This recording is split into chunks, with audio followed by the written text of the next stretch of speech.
Odločitve so tiste, ki kreirajo naša življenja. V oddaji Klepet ob kavi predstavljamo rubriko Dobra odločitev. Boljše izbire za boljše življenje. Hvaležno pozdravljeni, kaj boste pa vi danes jedli? Ja, s tem se zna človek kar obremenjevati. Zdaj pa, če si doma, to še nekako gre. Pač si narediš in veš, kaj ješ. Ampak, ko greš pa v restauracijo, pa dejansko res nikoli ne veš, kaj dobiš na krožniku, s čim je bilo pripravljen, a je bil kuhar jezen, ali je bil vesel, a je hrana taka, kakršna bi mogla biti. In predvsem vemo, nutricionisti oziroma takrat, ko se začnemo ukvarjati samo s sabo, takoj nam črtajo najprej restauracijo. Zdaj pa med službo, recimo tudi pri nas v ekipi Klepet ob kavi, ko snemamo, ja nekaj moramo jesti vmes in da nismo na sendvičih, da nismo na vsej tej nezdravi hrani, smo se že davno odločili, da jemo kuhano, pripravljeno hrano. In to nekakršno koli. Taman Organic je tista restauracija, ki povsem zaupamo, kajti to je restauracija, ki ima 100% ekološko hrano. In to se občuti, ne samo okusi, to se tudi občuti. In kakšna sreča in pravzaprav naključje, da smo to restauracijo, ki je tam pri hotelu Slon, pravzaprav v centru Ljubljane, da smo jo tudi našli, da smo jo tudi odkrili in res pravi zaklad. Ni to neka velika konkretna zadeva, je pa prostor, kjer lahko zaupaš hrani, kjer lahko imaš ta obred, kajti hranjenje je obred. Dajmo pogledati, kje in kaj smo to našli, kajti govorili smo tudi s kuharjem.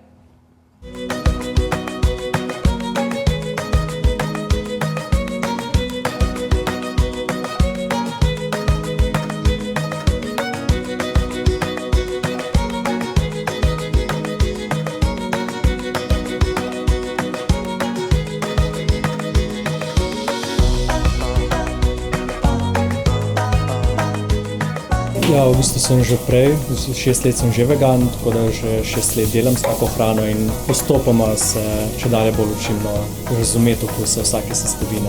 Ja, pomembno mi je, da smo vsi dobre volje, ko pridemo, da smo motivirani za delo, da pol vsi sodelujemo skupaj. Pa poskušamo vedno delati hrano, kot da je živa hrana, tako nežno, vedno vedeti, kaj delamo, ne mečemo stvari naokoli, pa se res čas vzamemo za to.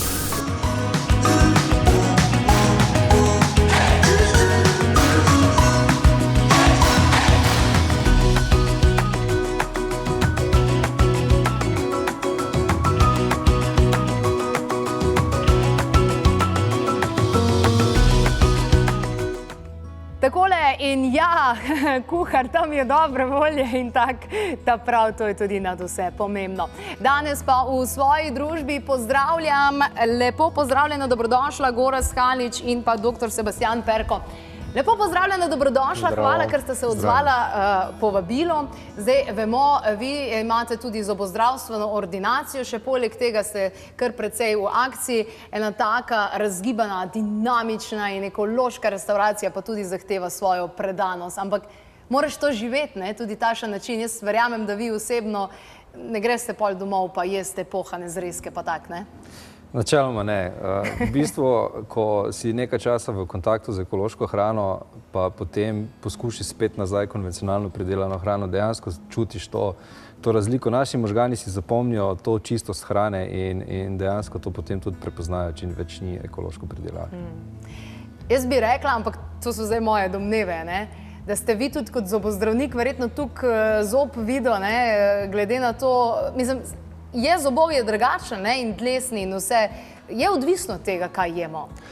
Absolutno, torej usta so vstopna točka prebavnega trakta.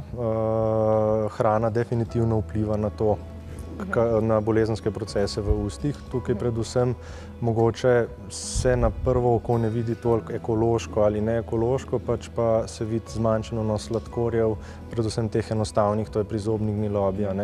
Mi recimo, če se zavedamo nekega zdravega načina prehranjevanja, torej da izločimo belo moko, bel sladkor in vsa ta sladila, v bistvu lahko opazimo manj zobne gnilobe, manj ostalih obolenj, ki so v ustih. Zanimivo, kako se to vse vidi. Zdaj pa takle, restauracija, ki ima vegetarijansko, vegansko hrano, pa tudi za vse te druge finte, ne, ki imajo Gersonovo, pa keto, pa vse te stvari, ne. Zdaj, se mi zdi, da je v porastu nasploh ta hrana. Ampak kar sem sama ugotovila je, da kljub temu, da ti ponudijo neko vegansko, vegetarijansko varianto in opcijo, to še vedno ni zdrava hrana. Ja, to v bistvu se pričenja pisati tudi v medijih, a ne, da če smo se odločili za zdrav način življenja, še ne pomeni, da bomo zdravi, ker smo postali vegani, a ne. V presojo mogoče tistim, ki se ukvarjajo s prehrano, dajemo torej to, ali je bolj zdravo ekološko, pa ne vegansko, ali dejansko je najboljša kombinacija vegansko in ekološko, ne. In jaz mislim, da če bi spremljali eno veliko skupino ljudi, ravno zdaj sem bil en teden na dopustu in sem bral eno zelo zanimivo knjigo o beljakovinah, ki jo je napisal dr. Iztok Kostan. Zelo priporočam, res krasna literatura. V bistvu moramo na prvo mesto postaviti organsko, ne, ker pesticidi in vsa ostala kemija, ne, v bistvu bi hrano mogli v supermarketih ločiti pač na kemično, pa na ekološko, ne, in znotraj tega izbirati, ne. Zdaj imamo pa pač vegansko ali vegetarijanske police, a ne, ki po pravilu sicer so ekološke in potem imamo vse ostalo, kar je, ne. Ja, jaz sem ugotovila, da ena hrana, ki jo strežejo v restauracijah, pa ki so na trgovinskih policah, si sploh ne zasluži imena hrana. Ampak to je že druga zgodba. Ja. 3 stvari so tiste, ki sem jih jaz mogoče ugotovila na poti mojega raziskovanja, ki so bistvene pri hrani. In nutricionisti se itak kregajo med sabo, se vsi vemo, en dan je to v redu, pa drug dan ni, pa tak naprej. Ampak se mi zdi to pravilo, ne, svete trojice bi lahko rekli, da je pa najbolj bistvenega, ne, lokalno, sezonsko in ekološko. To je pravzaprav neka zgodba, ki se jo vi greste v Taman Organic, ne? V bistvu so ti 3 parametri najpomembnejši pri kakovosti hrane, ne. Se pravi, če samo pomislimo na to, da so recimo jagode eno živilo, ki je 365 dni na dan dosegljivo, ne. Se pravi, ne moramo govoriti o neki hrani, ki je sezonska, če jo lahko kupimo kadarkoli. Ampak če pa pomislimo recimo, kakšen okus ima jagoda, če jo kupimo pri nas recimo decembra, ne, ali pa recimo zdaj v sezoni in pomislimo na kakovost, ne, in pomislimo tudi na ceno, ki jo plačamo za to živilo, ne. Je seveda velika razlika, ne. Po drugi strani je pa ekološko pridelana prehrana, v bistvu, tako kot je Sebastian prej omenil, en termin kemično neobremenjena, ne, kar je pa seveda tisto, kar je najpomembnejše, ne. Tako da, zdaj smo pokrili sezonsko in ekološko, kaj se pa tiče domačo in lokalno, je pa seveda stvar, ki pa ima malo širši pojem, ne toliko na kakovost hrane, ampak seveda, kadar kupujemo lokalno, vplivamo seveda na to, da se ta hrana ne vozi, ne vem, ne leti z letalom, se ne prevaža po avtocestah z tovornjaki, ampak dejansko imamo potem hrano, ki je lokalna in seveda s tem pripomoremo k temu, k manjšemu izpustu CO2 v naše ozračje. Katere so tiste finte, ki jih ponavadi v restauracijah, ne? Mislim, tudi razlogi, zakaj recimo nutricionisti, pa vsi, ki se na hrano spoznajo, rečejo, lej, čim manj je v restauracijah. Kaj v bistvu delajo v restauracijah, pa pojma mi nimamo, da se to dogaja? Gorazd, boš to ti? Ja, zdaj, restauracije so v bistvu pojem, kjer enostavno pripravijo hrano za nas. Zdaj, ali je ta hrana zdravilna ali ne, pa seveda odvisno od kuharja tam oziroma pač od koncepta restauracije.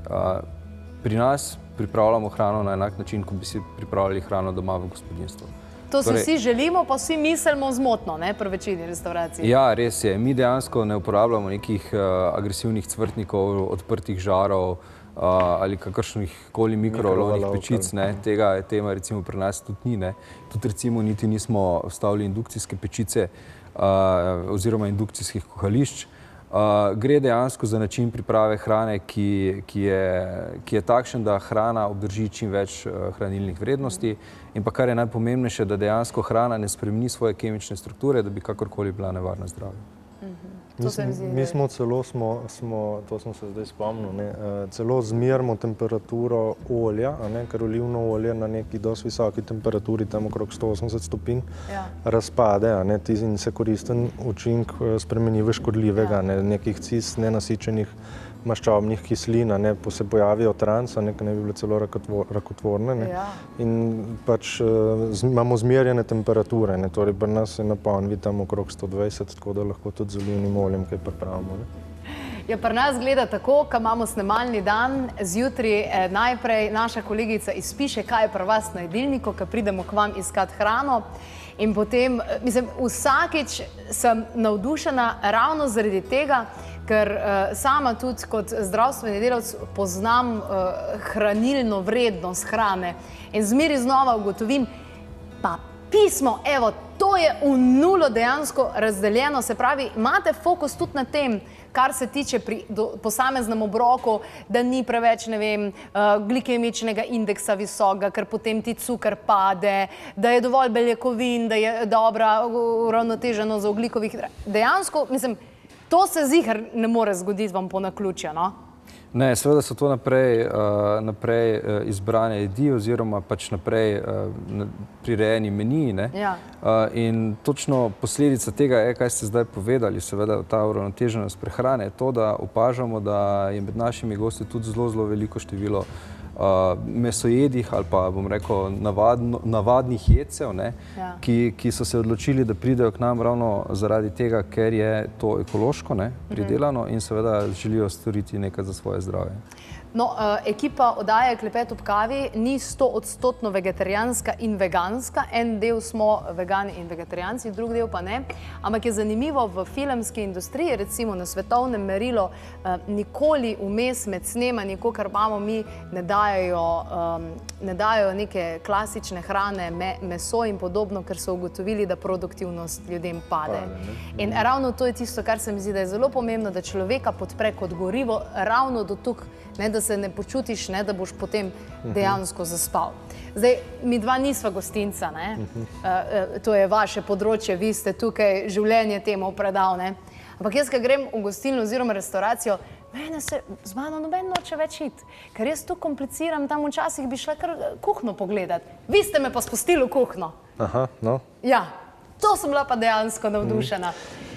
Je vedno več ljudi, je ta trend dejansko, so se ljudje začeli spraševati potem, kaj pravzaprav jem, kaj dobim na krožniku, kaj vnašam vase. Tukaj je, hvala Bogu, ta zaves raste.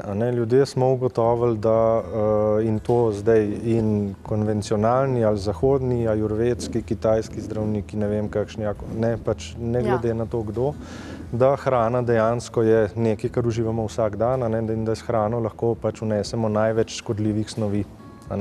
Več kot iz zraka, več kot iz ostalih virov. In civilizacijske bolezni, kot so povišen krvni tlak, srčne kapi, možganske kapi. Mislim, vsi imamo soseda, ki ga je pri 50-ih ali srčna ali možganska kap, po mojem. Jaz imam po mojem ene 4, sem pač iz bolj vaškega okolja doma. In ljudje začenjajo razmišljati. In alternativa ali komplementarna medicina, ki je tudi nam, meni še posebej, zelo blizu, in v bistvu uporabljam razne, mogoče še največ bioresonanco, pridobiva na veljavi, kljub temu, da dostikrat uradna medicina zna kakšne, bi rekel, neutemeljene sodbe dajati, pa vendar so to sfere, ki podpirajo zdrav način prehranjevanja. In to je tudi tisto, ki je mene osebno, investicija v lokal, v 100% ekološki lokal, je bila visoka, cena surovin, če že tako si vemo, če gremo na polico v Mercator ali kamorkoli, pač koliko te stvari stanejo.